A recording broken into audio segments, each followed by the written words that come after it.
રાજકોટ જિલ્લાના ઉપલેટામાં મચ્છી માર્કેટ અવારનવાર વિવાદોમાં. મળતી માહિતી મુજબ ઉપલેટામાં મચ્છી માર્કેટમાં ગેરબાંધકામ કરી રોડ રસ્તા બંધ થઈ જાય તેવી પરિસ્થિતિ સર્જાઈ. મચ્છી માર્કેટની જગ્યા પર રોડ રસ્તા અને જે કબ્રસ્તાન આવેલ હોય તેવી જગ્યા ઉપર ગેરપ્રવૃત્તિ કરતા અસામાજિક તત્વો પોતે પોતાનો ડેરો નાખી બેઠેલા હોય છે અને ગરીબ માણસોને હેરાન પરેશાન કરતા હોય છે. પોતે કાયદાને ઘોડીને પી જનાર હોય તેવું દેખાઈ રહ્યું છે.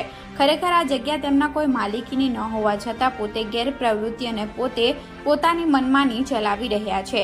કારણ કે પોતે ખોટા ધંધા કરી, ખોટા કેસ કરી લોકો ઉપર પોતાનો રૂબાબ બતાવવાની કોશિશ કરતા હોય છે. આવા લોકોને ખરેખર તંત્ર કાયદાનું ભાન કરાવે તેવી લોક માંગ ઉઠી રહી છે.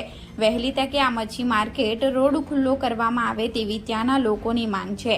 ઘણીવાર લેખિતમાં અરજીઓ આપેલી, ઘણીવાર મૌખિક વાત કરવામાં આવી છતાં હજી સુધી મચ્છી માર્કેટનો કોઈ પણ જાતનો પ્રશ્નનું નિરાકરણ ન આવતું હોય તો આજે પ્રજા કાયદાના ભરોસે બેઠી હોય તો ખરેખર આ લોકોને કાયદાનું ભાન કરાવવું જોઈએ.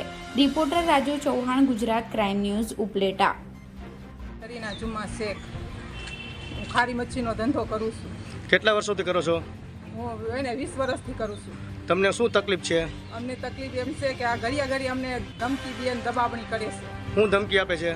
બસ આ જગ્યા અમને દો, બધી જગ્યાનો કબજો કરી લીધો છે તો એ કબજો એને હક નથી થતો તો ઘડી ધમકી દે છે અને ધમકી દઈને પછી મારી કૂટીને કેસ કરવા જાય છે. શેખ બોલું છું અને હું છે ને 20 વર્ષથી મચ્છીનો ધંધો કરું છું.